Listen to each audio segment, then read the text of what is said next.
Les amis de Paris Central, bien le bonjour. J'espère que vous allez bien, que vos familles se portent bien. Aujourd'hui, on parlera du numéro 10 du Paris Saint-Germain, Ousmane Dembélé. Sommes-nous satisfaits de son rendement? L'international français a 10 buts en championnat de France, ainsi que 6 passes décisives.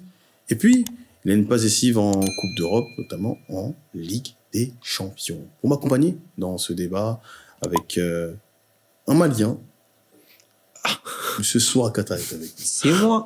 C'est moi. Pas d'étoile, ni au PSG, ni avec la sélection, mais on est là. Non, on essaie, c'est pas évident, mais voilà, je te donnerai la technique. Nous, on a une étoile, pas vous. Raoul, comment ça va? Voilà, même chose, pas d'étoile, ni en club, ni en sélection. En sélection, ça, il y a du temps pour qu'elle vienne aussi, donc, mais ça va toujours quand même. Non, mais il faut se qualifier, la Coupe d'Asie, il y aura des trucs. Ils vont pas... Voilà. Monsieur Timothée est avec nous, comment ça va? Ça va très bien, hashtag au bord du gaz, tout se passe pour le mieux et on va débattre. T'as les étoiles? T'as les étoiles ou pas?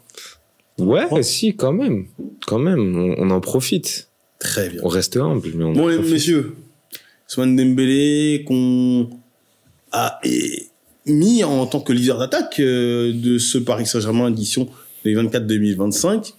Alors, on se parle, il a délivré pas mal de passes décisives.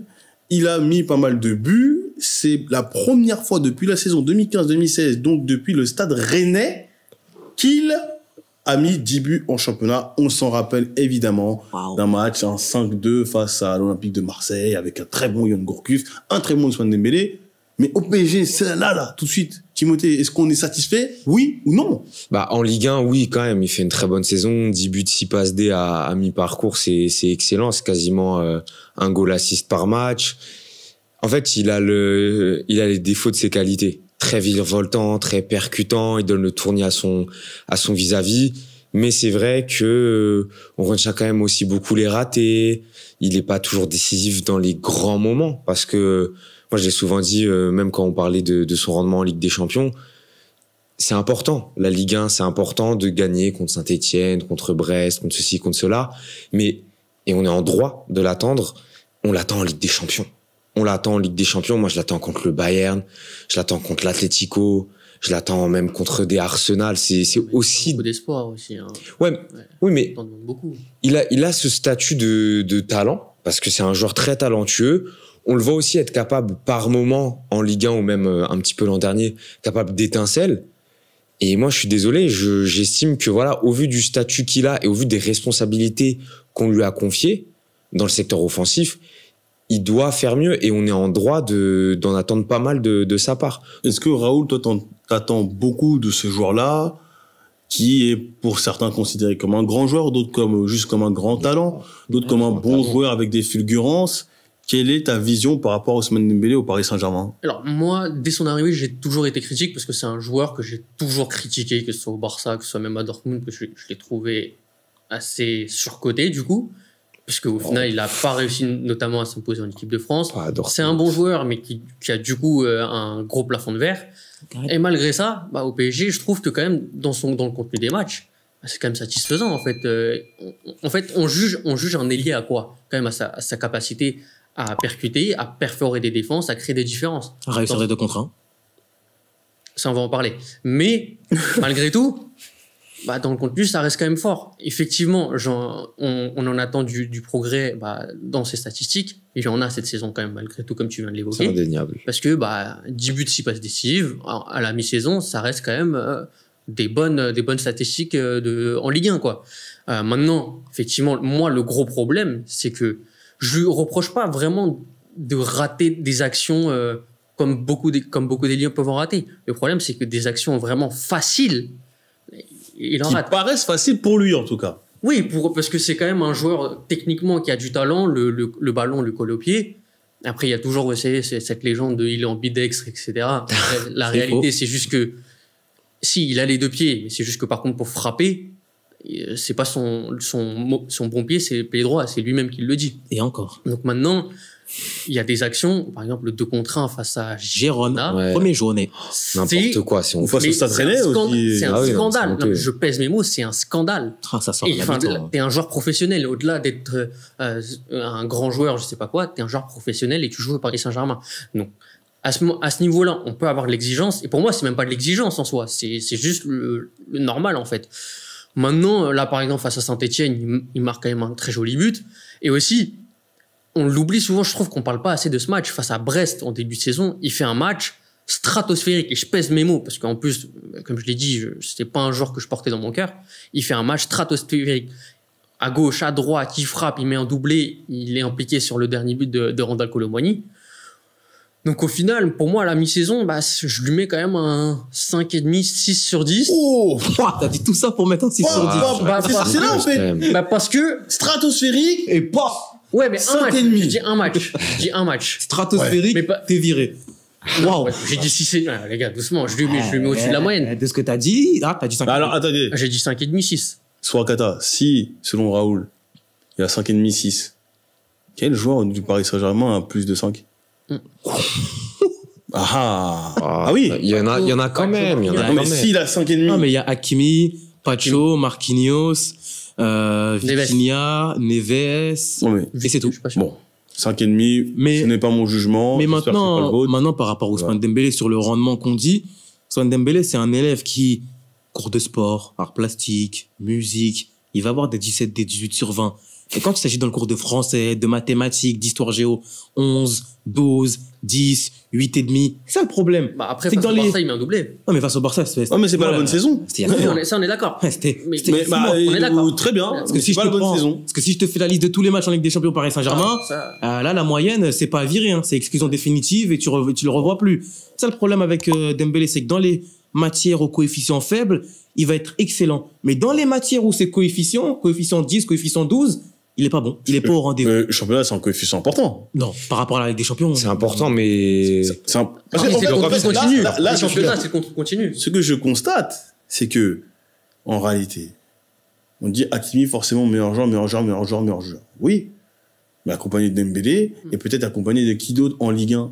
Ouais, mais c'est qui sort du lot en Ligue des Champions à chaque fois? C'est C'est Hakimi. Hakimi. Et c'est Hakimi sans l'aide des autres coéquipiers. C'est lui qui vient à chaque fois essayer de tenter des occasions, de trouver des solutions et des brèches. Ousmane Dembélé, c'est censé être aussi ce joueur qui est censé débloquer des situations par un dribble, par un mouvement, par un centre ou par un tir. Et malheureusement, il y a beaucoup trop de lacunes, notamment en Ligue des Champions, où on lui voit une limite. Quart de finale, tu peux lui voir une limite. Demi-finale, on a vu la limite. Et finalement, par rapport à Ousmane Dembélé, où il avait gommé ses problèmes de blessure, où il n'était pas souvent blessé, on s'attendait à ce qu'il prenne le leadership de l'attaque du Paris Saint-Germain. Kylian Mbappé n'est pas là. T'as pas un Neymar, t'as pas un Cavani. En soi, t'as il pas un l'a pris. Ibrahimovic. Ah oui. Il l'a pris, mais pas assez. Pas assez. Kylian Mbappé, les matchs références, il les a eu en Ligue des Champions. Neymar, il les a eu en Ligue des Champions pour nous emmener assez loin. Attention, Mbappé. Oui, mais il les a eu quand même. Il les a eu quand Pardon même. D'accord. Il les a eu quand même. Mbappé, il les a eu après un moment. Non, sa deuxième saison, Manchester United, il a eu son match référence. Il a eu les matchs Ah, références. il a eu des matchs références. Il a eu des matchs références et il a eu des matchs où c'était lui le numéro 1, l'élément auquel le Paris Saint-Germain a dû se reposer. Dembélé, tu te reposes pas souvent sur lui. Ouais. C'est le collectif sur lequel tu te reposes. Et aujourd'hui, Ousmane Dembélé, finalement, on s'en est rendu compte très rapidement, que ce soit en équipe de France ou que ce soit au Paris Saint-Germain, tu ne peux pas reposer une attaque sur Ousmane Dembélé aujourd'hui. Pas pour rien qu'on va aller prendre un Kvaratskhelia. Et ce qui va permettre aussi de dispatcher les responsabilités. Un coup, ça va être Kvara, un coup, ça va être Barcola, un coup, ça va être Ramos, un coup, ça va être Dembélé. Maintenant aussi, Dembélé, t'as cité 13 buts, enfin, je crois que c'était plus de 10 buts, 13 buts, je crois, à Stade Rennais, à 10 ans. Au garçon, faut passer un palier désormais, hein. T'as fait Dortmund, t'as été étincelant. T'as fait Barcelone, t'as montré des choses très intéressantes. Et maintenant, t'es au Paris Saint-Germain. T'es payé assez cher, t'as un statut, t'as le brassard au FC Barcelone. Ils veulent passer ce palier ou ils veulent pas le passer, ce palier? Ah, il faudra lui poser la question. il a Mais dit peut-être lui-même. qu'il essaie là. Peut-être que là, c'est la saison où laquelle il va passer ce palier. Bah, il a dit lui-même en tout cas, il travaille à le faire. Il a dit en début de saison. Et après, il y a son fameux challenge avec ses amis pour gagner des montres sur ses buts. ouais. Donc, Non, mais ça, c'est entre Chacun, eux. voilà, ils non, mais ont c'est- leur truc. là, ça sert à chacun rien. a sa motivation. Mais en tout cas, il essaie de mettre les ingrédients pour. Bah, s'il veut, on lui Est-ce que dit. c'est assez? Je sais pas. Non, c'est pas assez. Bah, pour l'instant, c'est pas le cas. Parce que les 2 jours auxquels tu t'es censé te reposer, ils ont 0 but en Ligue des Champions.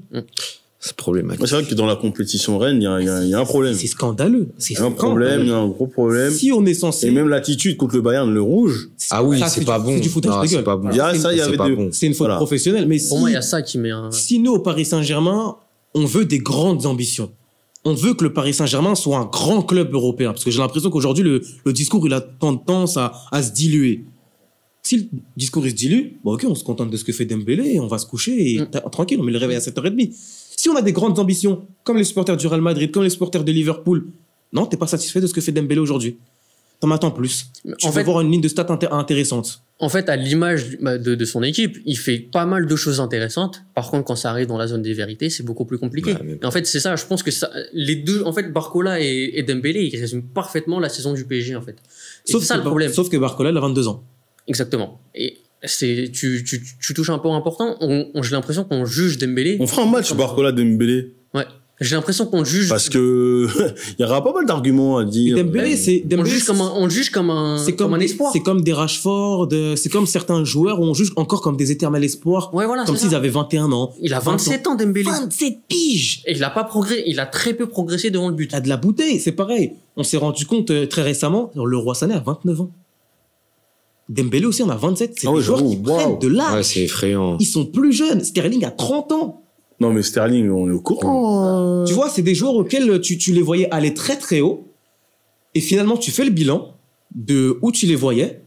Et Pour moi, il n'y a pas assez de travail. C'est le goût Moi, je d'amertume. suis désolé, mais il n'y a pas assez de travail de la Par rapport à quoi d'Ousmane Dembélé devant le but.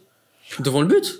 Bah ouais, en fait, c'est ça aussi. Ah, ça, le truc, oui. c'est que moi, Si tu spécifies travail devant le but, ouais, voilà. justement. Mais le truc, c'est que Moi, j'ai déjà dit, je crois pas. pourquoi moi j'avais beaucoup, je disais au début de vidéo, pour moi, il était surcoté parce que déjà quand il était à Barcelone, je trouvais que c'était presque un tout bête, tout droit. Voilà, il prenait le ballon et on le voyait en plus. Pourquoi il était pas dans le 11 des surcotés alors? Hein? Pourquoi il était pas dans ton 11 des surcotés? Ils sont défilés.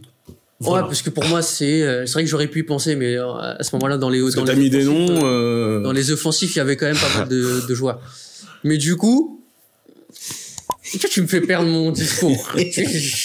Non, allez-y. À Barcelone, tout droit, tu disais. Non, mais c'est ça. Oui. Et du coup, par contre, il s'est beaucoup amélioré tactiquement déjà sur Ronald Koeman, sur ses appels, et ensuite sous Xavi, où d'ailleurs il a réussi à être pas mal décisif. Donc j'ai vu quand même une progression. Par contre, maintenant, il reste le dernier facteur, qui est le facteur but. C'est marrant. C'est embêtant. Et maintenant, et juste pour finir, pardon, là, il a été un peu replacé en tant que faux numéro 9 pour aussi, tu vois, jouer avec son pied droit, etc. Et là, il peut jouer du coup, donc, sur ce pied droit et frapper du droit, et là, être décisif. Tout simplement. Teams. On verra bien.